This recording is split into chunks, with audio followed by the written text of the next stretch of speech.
एक हाथ वाला बल्लेबाज आया, आखिरी ओवर में कैसे टीम इंडिया को जिताया, यह मैं आपको समझाता हूं अपनी इस रिपोर्ट में कि कैसे एक हाथ वाले बल्लेबाज ने सबसे पहले तो आकर सबको चौंकाया और उसके बाद उसी ने इंडिया को जिताया। दरअसल जिस वक्त आखिरी विकेट यानी कि 9 विकेट इंग्लैंड के गिरे थे, तब किसी को उम्मीद नहीं थी कि क्रिस वोक्स, जिनका एक बायां कंधा जो है वो चोटिल हो गया था, इस मैच से वो पहले दिन ही बाहर हो गए थे जब वो बॉलिंग कर रहे थे। उसके बाद ये तय था कि वो बैटिंग करने नहीं आएंगे, पहली पारी में आए भी नहीं थे। तो ये तय था कि इंडिया को 9 ही विकेट गिराने हैं। लेकिन जब इंडिया ने इंग्लैंड के 9 विकेट गिरा दिए थे और इंग्लैंड को फिर जीत के लिए लगभग 17 रनों की दरकार थी और इंग्लैंड का स्कोर लगभग 357 के आसपास था, तो हमने सबने देखा कि एक बल्लेबाज ने सबको चौंका दिया है। कैमरे की नजरें गई इंग्लैंड के ड्रेसिंग रूम में और देखा कि एक बल्लेबाज एक हाथ में बैट लेकर आ रहा है और दूसरा हाथ उसका स्वेटर के अंदर छिपा हुआ है, यानी कि उस हाथ में दरअसल प्लास्टर लगा हुआ था। वो उनका बायां हाथ था जिसमें प्लास्टर लगा हुआ था, ऐसे रखा हुआ था, उसको पट्टी से बांधा, उसके ऊपर स्वेटर पहनाया ताकि वो हाथ दिखे नहीं।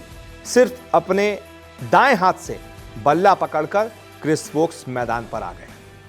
सबकी आंखें चौंधिया गईं, किसी को यकीन नहीं हुआ। लोग खड़े होकर तालियां बजाने लगे। इंडियन ड्रेसिंग रूम को भी यकीन नहीं हुआ कि यार क्या हौसला है। अभी तो ऋषभ पंत ने ऐसे टूटे पैर से बल्लेबाजी करके एक मिसाल पेश की थी, अब क्रिस वोक्स ने भी वो कर दिया है। वाकई क्रिस वोक्स मैदान पर आ गए थे अपनी टीम के लिए। 17 रनों की दरकार थी और यह था कि भाई अगर उनकी स्ट्राइक आती है तो वो एक हाथ से ही बैटिंग करेंगे, और क्योंकि वो दाएं हाथ के बल्लेबाज हैं और दाएं हाथ में ही बैट पकड़ सकते थे, तो वो बाएं हाथ से बैटिंग करेंगे ताकि सामने उनका ये वाला बैट रहे, बॉल आएगी तो वो किसी तरीके से बस रोक देंगे। लेकिन इसी एक हाथ वाले बल्लेबाज ने टीम इंडिया को जिताया है। कैसे? इसके पीछे एक टेक्निकल रीजन है। दरअसल सामने कौन था? Gus Atkinson.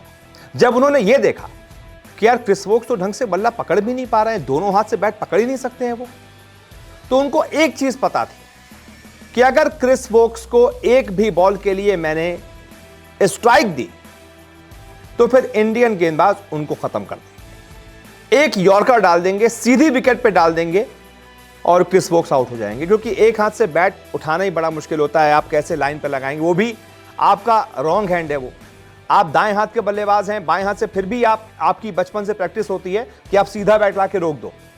लेकिन जब आप ऐसे बैटिंग ही नहीं कर सकते, आप बाएं हाथ से बैटिंग करोगे तो आपका ढंग से फ्लो ही नहीं आएगा, आधा टेढ़ा आएगा, सीधी एक विकेट गेंद जो है विकेट पे घुस जाएगी, आप कुछ नहीं कर पाओगे।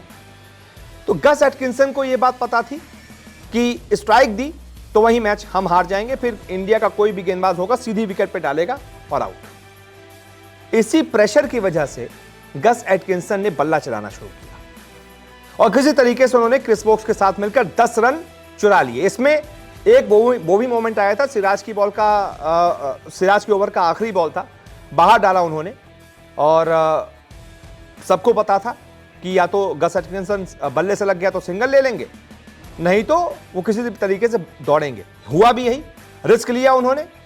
ध्रुव जुरैल के हाथ में बॉल चली गई, बॉल बैट से नहीं लगी थी।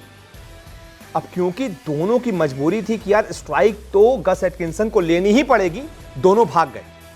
क्रिस वोक्स एक हाथ में बैट लेकर भाग रहे थे, अगर वो ही डायरेक्ट हिट ध्रुव जुरैल मार देते तो इंग्लैंड वहीं खत्म हो जाती। लेकिन उस ओवर में पूरा ओवर खेल गया एटकिंसन, फिर अगला ओवर प्रसिद्ध कृष्णा का भी पूरा खेल गया और आखिरी गेंद पर फिर सिंगल ले लिया। फिर जब सिराज का जो ओवर था उसमें यह पता था गस एटकिंसन को कि यही ओवर है, 7 रन जीत के लिए चाहिए, अगर मैं एक छक्का लगा दूं तो यहीं पर मैच में बराबर कर सकता हूं, फिर एक सिंगल चाहिए होगा, मैं ले लूंगा। क्योंकि यह प्रेशर था कि सामने वाले को स्ट्राइक नहीं दे सकते। इस प्रेशर के चक्कर में एक अच्छी यॉर्कर को भी गस एटकिंसन मिड विकेट के ऊपर मारने के लिए चले गए और उस चक्कर में उनका क्लीन बोल्ड डंडा उड़ गया और टीम इंडिया ये मैच जीत गई। तो टेक्निकली वो जो सामने बल्लेबाज था एक हाथ वाला, एक तरीके से उसी ने हमको ये मैच जिताया है, क्योंकि उसने जबरदस्ती गस एटकिंसन पर प्रेशर बनाया है, जिसके चक्कर में आखिरी ओवर में वो सिराज के यॉर्कर पर भी विकेट आया है। ऐसे क्या होता, सामने वाला दोनों हाथ से खेल रहा होता, प्रॉपर बैटिंग क्रिस वोक्स तो कर ही लेते हैं, तो गस एटकिंसन पर यह प्रेशर नहीं होता यार इसको स्ट्राइक नहीं दे सकते, फिर वो आराम से उस यॉर्कर को सीधे बैट से खेल सकते थे, इंडिया पर और प्रेशर बना सकते थे और शायद ये 7 रन बना भी सकते थे। लेकिन एक हाथ वाले बल्लेबाज की वजह से सारी दिक्कत हो गई और टीम इंडिया ये मैच जीत गई। ब्लेसिंग इन डिस्गाइज हो गया टीम इंडिया के लिए। बाकी आप बताइए इस मुद्दे पर आपकी क्या राय है। इस वीडियो को देखने के लिए बहुत बहुत शुक्रिया।